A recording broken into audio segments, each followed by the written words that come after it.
की तरफ इशारा किया कि इंटरव्यू कॉल। तो एक बड़ी संख्या है जो इंटरव्यू कॉल न आने की वजह से बाहर हो जा रही है। एक तरफ आपने सुना होगा कि बहुत लोग कहते फिर रहे हैं कि 5 दिसंबर का जो लेटर है, रिकॉर्ड ऑफ डिस्कशन है, उसका पूरी पूरी तरह से उसका अनुपालन हो रहा है। अगर अनुपालन हो रहा है तो उस लेटर में इस बात को भी लिखा है कि कोई भी एडहॉक ऐसा नहीं है जो पढ़ा रहा है एडहॉक जिसको इंटरव्यू के लिए नहीं बुलाया जाए। एक तरफ आप एब्जॉर्प्शन की बात कर रहे हैं, वहां भी क्या हो रहा है आप सबको पता है। दूसरी तरफ आप इंटरव्यू हो रहा है, इंटरव्यू में डिस्प्लेसमेंट हो रहा है, और इंटरव्यू में डिस्प्लेसमेंट इंटरव्यू होने से पहले हो जा रहा है, जिसमें इंटरव्यू कॉल ना मिलना भी एक बहुत बड़ा रीजन है।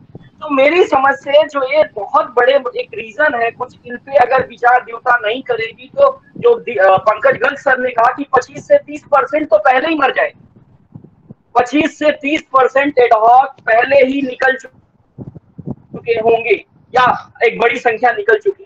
तो इन सब बातों का भी हमको संज्ञान रखना पड़ेगा और मुझे लगता है ड्यूटा को भी रखना पड़ेगा। अभी अरविंदो कॉलेज के कुछ साथी हैं, वो भी कुछ बातें अपनी रख रहे हैं क्योंकि सर मैं आपसे ये पूछना चाह रहा हूँ सर दीक्षित सर की लोग बोलते यूनाइट होना पड़ेगा सर। एडहॉक एक मिनट संत भाई, एक मिनट संत भाई, मैं ये पूछना चाह मैं ये एक मिनट में कंप्लीट कर दूं। आनंद भाई को बोल लेने तो फिर पूछ लेना प्लीज। ठीक है ठीक। आनंद भाई को पूछ लेने तो लोग छोड़ देंगे नहीं ग्रुप। प्लीज आनंद भाई, अगर हम भी आवाज रोकेंगे तो कैसे समय का भी मैं ध्यान रखूंगा। सब चलिए ठीक है। आवाज ही रोक रहे हैं। नहीं part of this organising committee so I will restrict him. दूसरा कोई होता तो मैं पूछने देता, अभिषेक को इसलिए मैं रोक सकता हूँ, इस पार्ट ऑफ तो एक okay. Now I am calling to Anand भाई। आनंद भाई please keep your put your words. Thank you Sant ji, विशाल जी और अभिषेक जी, आप लोगों ने बोलने का मौका दिया यहाँ पे। और सबसे पहले तो मैं सभी को नमस्कार करता हूँ। और मैं एक डूटा एग्जीक्यूटिव होने के नाते अभी जो मौजूदा हालात हैं, आपने एक ये बहुत ही अच्छी मुहिम चलाई, एक बहुत ही अच्छा प्रयास किया कि जिस तरह से इंटरव्यू हो रहे हैं और जो यहाँ पे डिस्प्लेसमेंट हो रहा है उसके खिलाफ कोई भी बोलने को तैयार नहीं है। लेकिन आपने ऐसा प्लेटफॉर्म तैयार किया कि यहाँ पे कुछ लोगों को बुला के बोलने का मौका दिया कि उनकी राय क्या है इन सब बारे में। मैं दिल्ली विश्वविद्यालय में 2010 और 2011 में पढ़ाना जब शुरू किया हूँ, उस समय सेमेस्टर की लड़ाई चल रही थी और तब इतना ज्यादा एडहॉक यहाँ पे नहीं थे। ओबीसी एक्सपेंशन हुआ था उसी समय पर। ओबीसी एक्सपेंशन के तहत ही लगभग 4-4,500 एक्स्ट्रा पोस्टें मिली थी, जिसको 2 पार्ट में डिवाइड कर दिया गया था। अब आप देखिए, उस समय ओबीसी एक्सपेंशन हुआ था और आपको जो है 2 पार्ट में टीचिंग की पोस्ट मिल गई थी। और आज ईडब्ल्यूएस जिसके नाम पे 25 से 30% पढ़ा रहे एडहॉक शिक्षक हमारे बाहर की होने के कगार पे खड़े हैं। कब उनके ऊपर तलवार लटक जाएगी, कब उनकी नौकरी चली जाएगी, उन्हें पता नहीं है। 2018 में ईडब्ल्यूएस लागू होता है दिल्ली विश्वविद्यालय में और 4 साल बीत जाने के बाद आज भी एडहॉक पोस्ट यहाँ पर टीचिंग पोस्ट सेंशन होके नहीं आई हैं। तो सबसे पहले अब हम बात करेंगे कि एब्जॉर्प्शन की बात ये क्यों शुरू हुई। हमसे पहले के वक्ताओं ने इन सब बारे में बात किया है। पंकज सर काफी सीनियर हैं, बीएस दीक्षित सर भी काफी समय से एक्टिविज्म में हैं। 2014-15 में लगभग 6-7 सालों के बाद इंटरव्यू प्रोसेस स्टार्ट हुआ था। कुछ कॉलेजों में उस समय इंटरव्यू हुए थे, मुझे याद है। हो सकता है कि मैं थोड़ा बहुत गलत हूँ उसमें आंकड़ों में, बट मुझे जहां तक याद है लगभग 756 लोगों का अपॉइंटमेंट 2014-15 में हुआ था। किसी भी टेन्योर में, किसी भी वाइस चांसलर के टेन्योर में 1000-1200 से ज्यादा अपॉइंटमेंट नहीं हो सकते। फिर यहाँ पे सरकार चेंज हुई, वाइस चांसलर चेंज हुए, अपॉइंटमेंट रुक गया। और स्थिति ये हो गई कि अब इंटरव्यू आने वाले समय में होंगे या नहीं होंगे, लोगों के मन में डर बैठ गया। नए वाइस चांसलर साहब आते हैं, त्यागी जी दिल्ली विश्वविद्यालय को ज्वाइन करते हैं, और फिर से एक बार अपॉइंटमेंट का प्रोसीजर स्टार्ट होता है। डिपार्टमेंट में कुछ कुछ जगहों पे इंटरव्यू चलते हैं। लॉ फैकल्टी में 3-4 महीने तक इंटरव्यू चलता है, और उसके बाद उसका रिजल्ट क्या आता है किसी से छिपा नहीं है। बहुत ही ज्यादा संख्या में वहां से लोगों को निकाल दिया गया, और वो शिक्षक जब डूटा ऑफिस पहुंचते हैं तो मुझे नहीं लगता कि उनके आने के बाद वहां पे और फिर उसके बाद कुछ हुआ हो। एक बार जो सिस्टम से बाहर हो जाता है उसको फिर कोई सुनने वाला नहीं मिलता है। उनकी एक उम्मीद थी कि वो डूटा में जाएंगे, डूटा ऑफिस गए, वहां पे उनकी सुनवाई होगी, कुछ हो सकता है वहां से पॉजिटिव रिस्पांस मिले, लेकिन डूटा ने तो सुन लिया। आगे क्या हुआ वो सबको पता है। फिर उसके बाद 1-2 डिपार्टमेंट में और इंटरव्यू हुए, कंप्यूटर साइंस डिपार्टमेंट में इंटरव्यू हुआ, और वहां पढ़ा रहे साथियों को कॉल तक नहीं किया गया। जब आप इंटरव्यू के लिए ही एलिजिबल नहीं रह गए तो आप कहां से एब्जॉर्प्शन की बात करेंगे? और ये एब्जॉर्प्शन का मुद्दा किसी एक पार्टी का मुद्दा नहीं था। ये एब्जॉर्प्शन की लड़ाई हमारे एडहॉक साथियों ने ही लड़ी थी, और उस समय इसका मुहिम कुछ एडहॉक साथियों ने ही इसकी शुरुआत की थी, और अपने आप से कॉलेजों में जा जाके घूम घूम के सिग्नेचर करवाया था। लगभग 2-2.5 हजार टीचर्स से सिग्नेचर करवा के प्रेसिडेंट ऑफ इंडिया को अपनी पूरी रिपोर्ट सौंपी थी कि एब्जॉर्प्शन क्यों पॉसिबल है यहाँ पे, क्यों एब्जॉर्प्शन दिल्ली विश्वविद्यालय में करवाना चाहिए, इतनी बड़ी संख्या में यहाँ पे एडहॉक टीचर्स हैं। सारा सब वो लेके जब वहां गए, सबमिट किया अपनी सिग्नेचर रिपोर्ट, वो सब, उसके बाद डूटा में उस मैटर को रखा गया। सभी डूटा में कई तरह के संगठन हैं, सबके अपने अपने विचार होते हैं। लोकतांत्रिक प्रणाली में अपने अपने सबके मतभेद भी हो सकते हैं, क्योंकि सबके अपने अलग अलग विचार होते हैं। जब शुरुआत में एब्जॉर्प्शन की बात की गई तो मतभेद था वहां पे।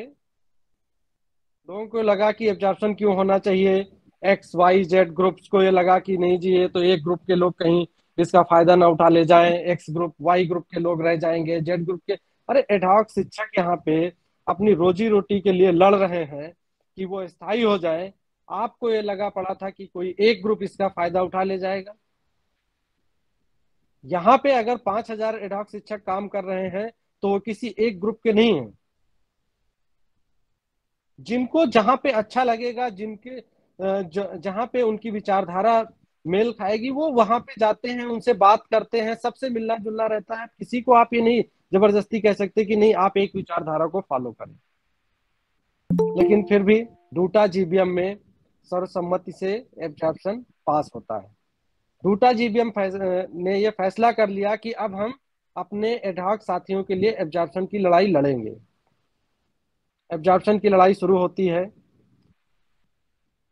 उसके बाद 2018 में ईडब्ल्यूएस एक्सपेंशन होता है, स्टूडेंट्स की सीटें बढ़ जाती हैं, लेकिन टीचिंग की बात करें, टीचर्स की बात करें, और रोस्टर की और उन इंफ्रास्ट्रक्चर की बात करें तो उस सब में आज तक भी हमें ईडब्ल्यूएस के नाम पे कुछ भी नहीं मिला है। एडहॉक साथी हमारे 3 साल तक देखते रहे कि एब्जॉर्प्शन को लेके शायद अब कुछ हो, कोई कमेटी बने, कोई रोड मैप तैयार हो। ना ही डूटा की तरफ से कोई रोड मैप तैयार किया गया, ना ही कोई कमेटी तैयार की गई, और उस समय के मौजूदा वाइस चांसलर साहब ने भी कोई कमेटी नहीं बनाई। और जब तक आप कोई कमेटी नहीं बनाएंगे किसी भी मुद्दे के बारे में, आप कैसे कह सकते हैं कि नहीं ये संभव नहीं है? आप एक कमेटी तो बनाते, उसके बाद आप कुछ कह सकते थे कि ये पॉसिबल होगा नहीं होगा। क्योंकि 1977 और 78 में दिल्ली विश्वविद्यालय में उस समय टेम्परेरी टीचर्स काम कर रहे थे, और उनको एक रेगुलेशन के तहत ऑर्डिनेंस 13A टेम्परेरी ऑर्डिनेंस बना था, जिसके तहत सबको परमानेंट किया गया था। दिसंबर में बहुत बड़ा एक जन आंदोलन हुआ, और उस आंदोलन में बहुत सारे साथियों ने आगे आके लड़ाई लड़ी। भारी संख्या में दिल्ली विश्वविद्यालय वाइस चांसलर ऑफिस पहुंच के 2 दिन तक वाइस चांसलर ऑफिस के अंदर बैठे रहे। उसके बाद ये एक इतिहास बना कि 113 दिन तक ये लड़ाई चली। ये सबको पता है कि वो लड़ाई किस तरह से लड़ी गई थी और किस तरह से आंदोलन को 4-5 दिन में ही विड्रॉ कर लिया गया था, लेकिन एडहॉक साथियों ने अपनी हिम्मत दिखाई और पीछे न हटने की ठान ली कि अब हम पीछे नहीं हटेंगे जब तक कि हमें यहाँ से कुछ मिल नहीं जाएगा, हम यहाँ से हटेंगे नहीं। और वाइस चांसलर ऑफिस के बाहर डेरा डाल दिया। कड़ाके की ठंड, बारिश में भी सब लोग डटे रहे। मैं भी उसका पार्ट रहा वहां पे, लेकिन किसी को ये नहीं पता था कि कोरोना पैंडेमिक कॉल भी आएगा और की वजह से वो आंदोलन को वहां से स्टॉप किया गया। और डूटा ने ये कहा था कि इस आंदोलन को अभी हम यहीं पे रोकते हैं और जैसे इस महामारी से हमें इस लॉकडाउन से छुटकारा मिलेगा, हम आंदोलन को फिर से शुरू करेंगे।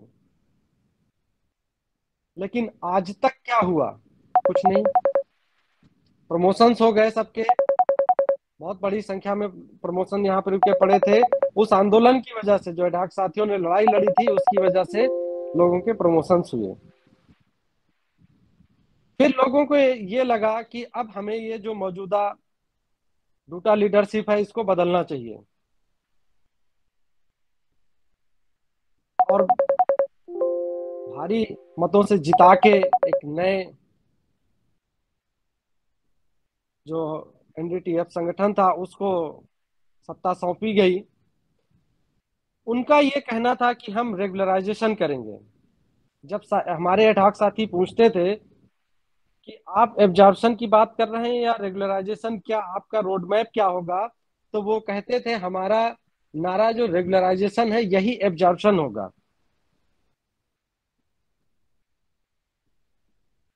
लोगों को उम्मीद जगी और अध्यक्ष बनाया लोगों ने। उसके बाद अध्यक्ष जी ने निर्णय लिया कि हम एब्जॉर्प्शन की मुहिम चलाएंगे।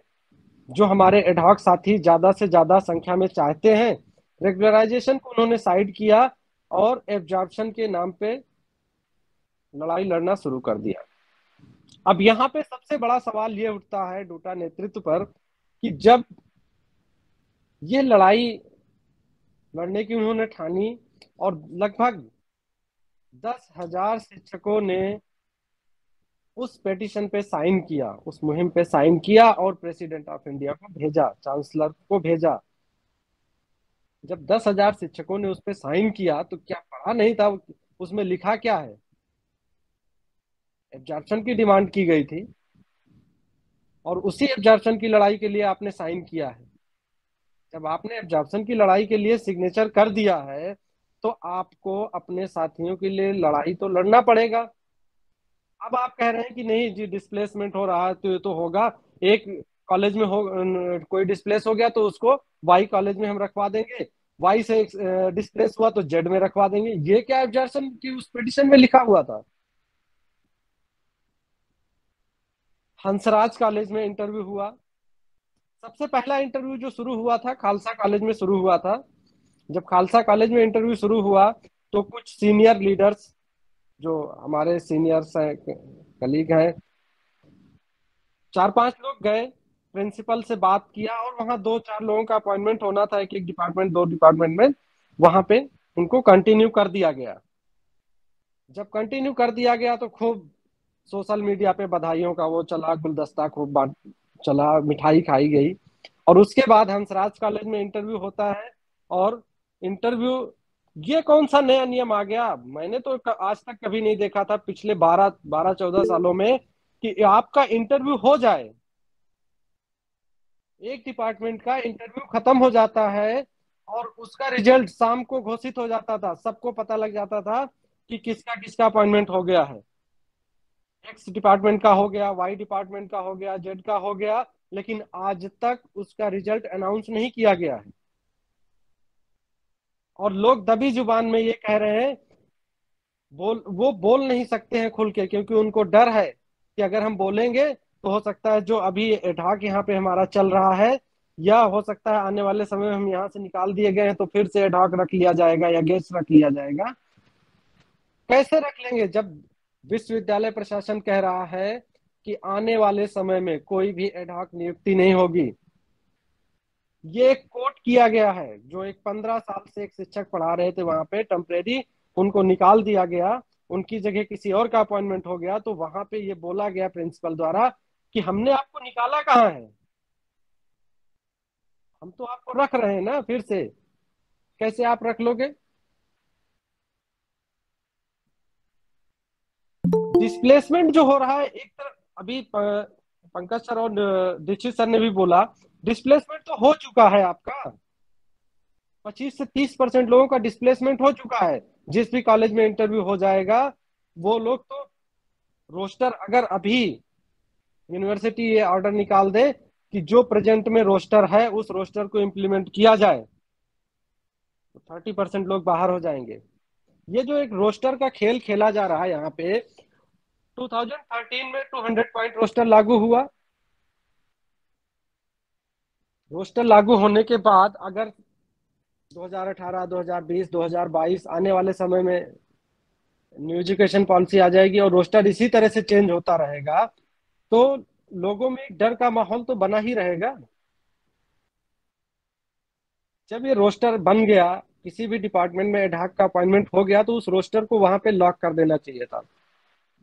अगर किसी भी टाइम पीरियड को फिक्स करके, चाहे वो 2017 मान ले, 2018 मान लेते, कि जब अब ईडब्ल्यूएस एक्सपेंशन के तहत यहाँ पे ईडब्ल्यूएस का कोटा लागू होगा और उसके तहत यहाँ पे जो नई सीटें आएंगी फिर से रोस्टर में उनको शामिल किया जाएगा, तो एक टाइम फ्रेम तैयार करके उस टाइम पीरियड तक रोस्टर को लॉक कर दिया जाता, तो जो भी हमारे साथी पढ़ा रहे हैं उनके साथ कोई छेड़छाड़ ना होता, उनकी पोजीशंस के साथ कोई छेड़छाड़ ना होता, और वो साथी हमारे वहां पे कंटिन्यू पढ़ाते रहते।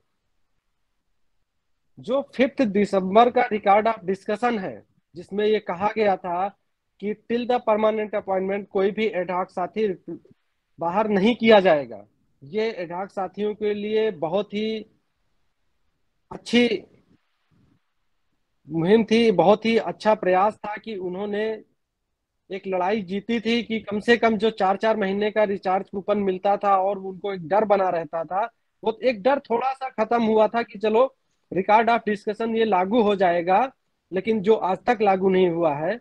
बट फिर भी मैंने अपने खुद आंखों से देखा है और मैं खुद उसका गवाह रहा हूँ 2014, 15, 16, 17 में, कि जुलाई में जब भी कॉलेज खुलता था तो कभी डूटा मिरांडा हाउस पहुंचती थी, तो कभी मैत्री कॉलेज, मतलब नॉर्थ कैंपस से साउथ कैंपस एक दिन में ही चक्कर काटना पड़ता था कि आज यहाँ पे 5 डाक टीचर को बाहर किया जा रहा है, कल उस कॉलेज में बाहर किया जा रहा है। वो चीजें आज जो एक भारी संख्या में होता था वो खत्म कर दिया गया, लेकिन वो रिकॉर्ड ऑफ डिस्कशन आज भी लागू नहीं हुआ है। हमें, मैं खुद 2014 में जब उस समय इंटरव्यू चल रहे थे, तो एक आंदोलन का पार्ट मैं खुद रहा हूं और कॉलेज कॉलेज जाके लोगों से बात करते थे। तो आज हमें फिर से यूनाइट होने की जरूरत है, और डूटा का इतिहास रहा है, आप पिछले 20 सालों के इतिहास को उठा के देख लीजिए, डूटा ने जब जब भी लड़ाई लड़ी है एकजुट होकर, डूटा उस लड़ाई को जीता है। और ये एक ऐसा शिक्षक संगठन है पूरे देश में जहां पर सभी शिक्षकों की नजरें रहती हैं कि अगर कोई भी मुद्दा आ रहा है, कोई भी समस्या आ रही है, तो उस समस्या का समाधान डूटा अपनी लड़ाई लड़के करेगा, चाहे वो 3rd अमेंडमेंट रहा हो या 6th पे कमीशन रहा हो, 5th और 7th पे कमीशन रहा हो, 62 से 65 रहा हो। जब आप लड़ाई लड़ेंगे तभी आप लड़ाई जीतेंगे। अगर आप घर में बैठ जाएंगे कि नहीं इंटरव्यू हो रहा है, अगर कोई हमें देख लेगा तो हमारा अपॉइंटमेंट नहीं होगा, डिस्प्लेस हो जाएंगे हम। आज जिन जिन कॉलेजों में इंटरव्यू हो रहे हैं, Hansraj college, Daulat Ram college, Lakshmibai college, तीनों कॉलेज की प्रिंसिपल, इन लोगों ने आपस में समझौता कर लिया है कि जब तक इंटरव्यू हम डिपार्टमेंट से के करते रहेंगे, रिजल्ट नहीं घोषित करेंगे, और जैसे भी मनमानी करनी है वैसे हम करेंगे। मैं तो नहीं देखा हूं, ना ही इंटरव्यू देने गया, लेकिन लोग ये बताते हैं वहां पे कि स्टेट यूनिवर्सिटी के प्रोफेसर आए हुए हैं इंटरव्यू लेने के लिए। दिल्ली विश्वविद्यालय में शिक्षकों की कमी हो गई है क्या, या दिल्ली विश्वविद्यालय इस लायक अब नहीं रहा कि अपने ही कॉलेज के साथियों का इंटरव्यू नहीं ले सकता है? और वहां पे जो लोग इंटरव्यू लेने के लिए आए हुए हैं उनके पास, सबके पास पर्चियां हैं। किस तरह से आप एब्जॉर्प्शन की बात करेंगे?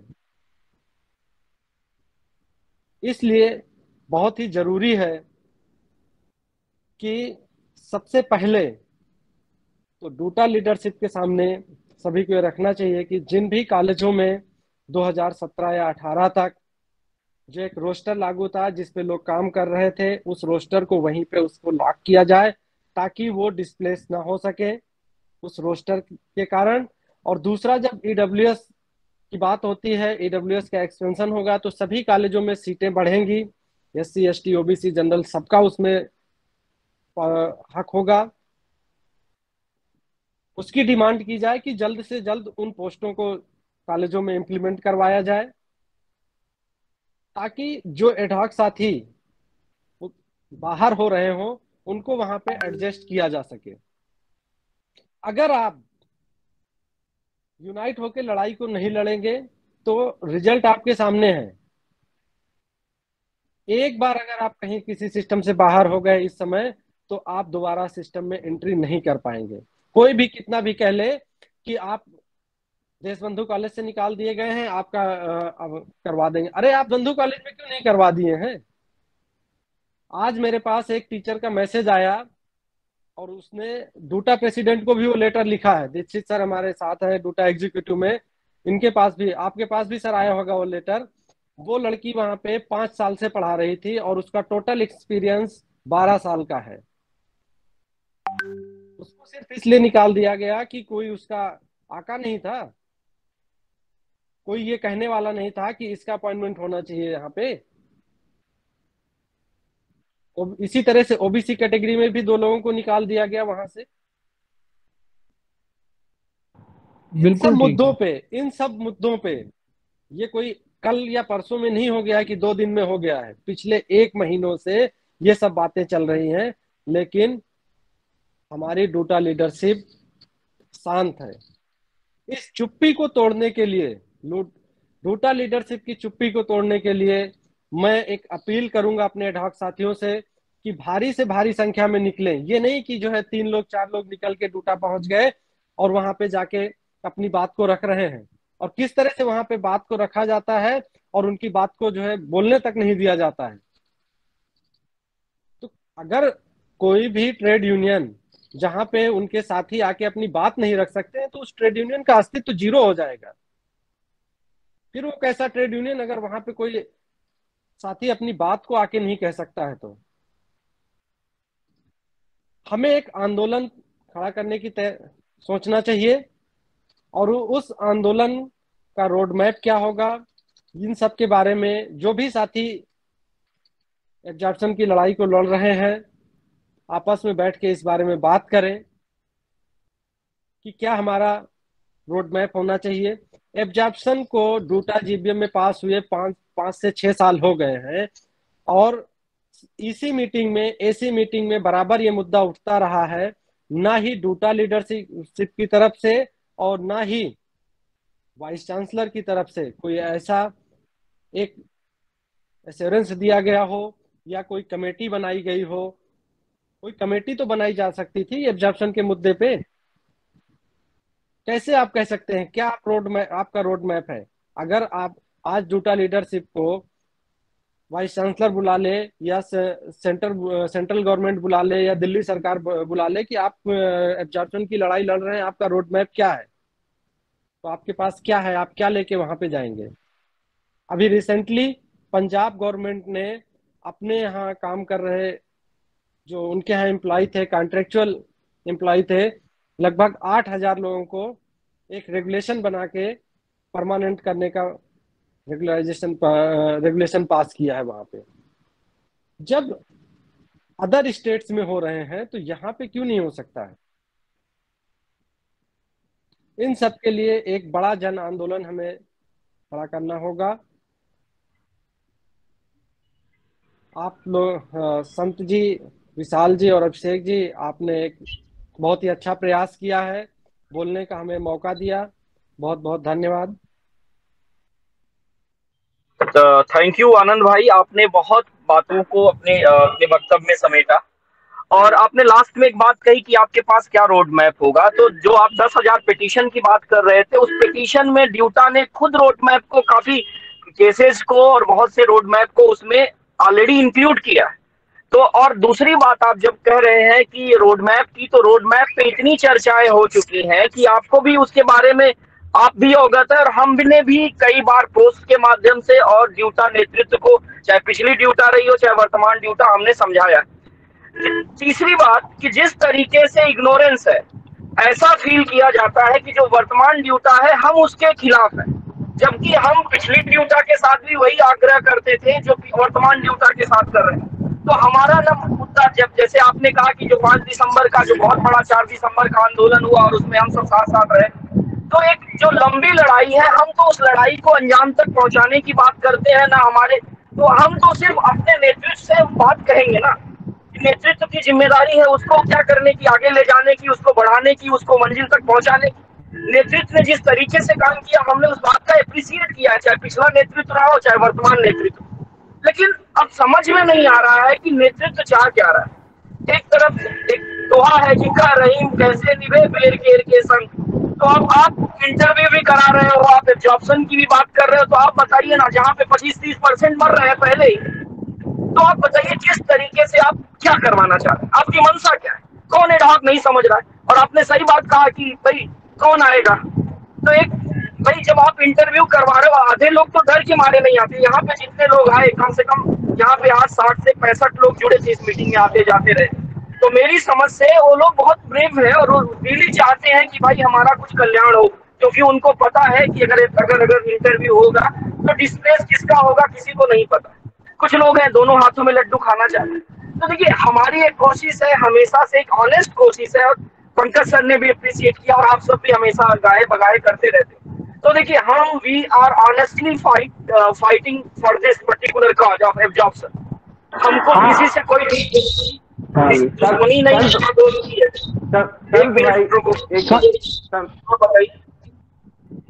हाँ, एक बार साहब दीक्षित सर, आप बोलिए सर। संत जी, हाँ बताइए। हाँ, 2 पॉइंट कहना मैं भूल गया था कि जो रोस्टर वाला मामला है, तो हर कॉलेज में जो अप्रूव्ड रोस्टर आया है अभी जिन कॉलेजेस में, तो मैंने डूटा एग्जीक्यूटिव में भी डिमांड किया था कि ये कॉलेज की वेबसाइट पे होना चाहिए और डूटा इसको स्टडी करे अगर प्रॉब्लम है, क्योंकि अगर कहीं पे रोस्टर में प्रॉब्लम है, किसी एक आदमी से उठता है, तो डूटा वेबसाइट से लेके या कॉलेजेस से रोस्टर लेके एक कमेटी बना के उसको स्टडी करे। एक बात और कहनी थी मुझे कि जब प्रमोशन के मुद्दे पर, प्रोफेसरशिप के मुद्दे पर यूनिटी हो सकती है, तो हमारे तदर साथियों के लिए हमारे बीच में यूनिटी क्यों नहीं हो सकती है? तो माशाअल्लाह हम लड़ेंगे और जीतेंगे। हाँ, मेरा मेरा सवाल है सर आप सबसे, आनंद भाई से, दीक्षित सर से और पंकज सर से। सर आप लोगों ने बहुत अच्छा अपना वक्तव्य दिया, बहुत सही डायरेक्शन दिया, यूनिटी की बात की और हमें संघर्ष करना चाहिए। बट ये संघर्ष की दिशा सर एक लीडरशिप की तरफ से आती है। जब लीडरशिप हमारा बिल्कुल भी स्टैग्नेंट है, कोई पोजीशन नहीं ले रहा है, तो संघर्ष का रास्ता दिखाने की जिम्मेवारी बड़े बड़े ग्रुप्स की है सर अब। ठीक है, ये जिम्मेवारी अभी है क्योंकि यहाँ पे बहुत लोगों की लाइफ स्टेक पे लगी हुई है। जिस तरीके से देशबंधु में क्या हुआ है कैजुअलिटी, और सबको पता है कि वहां पे यूआर में हटा के किसका क्या हुआ है, वो सबको पता है सर। तो सर वो जिम्मेवारी आप लोग किस तरीके से डायरेक्शन मिलेंगे? जब डूटा लीडरशिप वर्क नहीं करी तो हम किस तरीके से वर्क करें, हमें उस पर डिस्कशन, उस पर अपना विचार दीजिए सर, आप सबसे रिक्वेस्ट है सर। मैं दूं? हाँ सर, हाँ बोलूं? जी जी जी।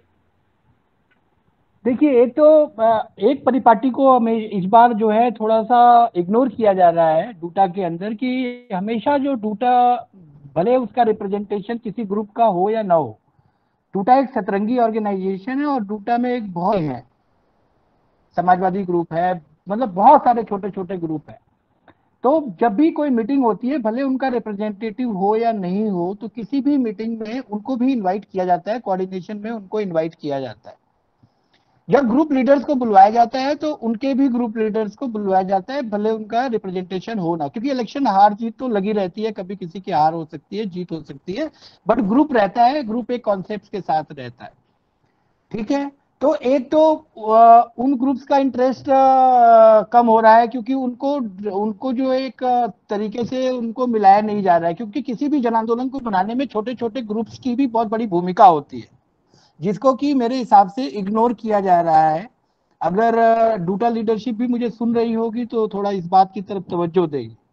दूसरा, अगर डीटीएफ की जहां तक बात है तो लगातार हम कर रहे हैं, बाकी लोग तो अपने ग्रुप की बात करेंगे, लेकिन आपने बड़े ग्रुप की बात की, तो छोटे ग्रुप भी उतने इंपॉर्टेंट हैं। लेकिन अगर डीटीएफ की तरफ से मैं बात करूंगा, लगातार हम उनको चिट्ठियां लिख रहे हैं, लगातार डूटा एग्जीक्यूटिव में हम बोल रहे हैं, और हम बोलते रहेंगे, और आपके साथ खड़े रहेंगे, आपके हर संघर्ष में आपके साथ रहेंगे। Thank you. Thank you. Anand भाई। हाँ जी संत जी। जी, आप कुछ ये कहना जहाँ तक चाहेंगे अभिषेक भाई? क्या कुछ मैं उनका बोलूँ सवाल या? था अभिषेक का। हाँ हाँ, हाँ, जो अभिषेक दीक्षित के जी ने सवाल पे। आंसर दिया वो अपनी तरफ से, हाँ अपनी तरफ से। हाँ, अभिषेक के सवाल पे ही मैं बोलना चाहूंगा। देखिए, हम जब से एब्जॉर्प्शन का मुहिम शुरू हुआ है, आप लोगों ने ही एब्जॉर्प्शन की लड़ाई शुरू की थी, और उसी समय से हम आपके साथ हैं। हमारा संगठन एडी उसी समय से आप लोगों के साथ लड़ाई लड़ता रहा है। हम कभी इस पे हमारा कोई मतलब दूसरा मत नहीं सामने आया है। हमारा एक ही वो है कि एब्जॉर्प्शन होना चाहिए, और उस पर हम कायम हैं। जो पहले हमारा था रिजोल्यूशन, वो आज भी है। और सभी एसी मीटिंग में या ईसी मीटिंग में जो भी हमारे चुने हुए प्रतिनिधि हैं, हमारे संगठन के जो लोग हैं, वो बराबर इस बारे में उठाते रहे हैं। और डूटा में जब से मैं आया हूँ, DUTA as a DUTA executive, तब से मैं भी जो है इस मुद्दे को बराबर उठाता रहा हूँ। और आगे जिस तरह से भी आप लोग आंदोलन का खाका तैयार करेंगे, एक आंदोलन, इस आंदोलन को आगे बढ़ाने के लिए जो भी आप करेंगे, उसके साथ मेरा पूरा संगठन और मैं आपके साथ खड़ा रहूंगा, आपके साथ कदम से कदम मिला के आगे बढ़ूंगा। किसी भी जो हमारे साथी का डिस्प्लेसमेंट नहीं होना चाहिए। इसके बारे में हमने अभी पहले भी लेटर लिखा था, 2 दिन पहले भी लेटर लिखा है।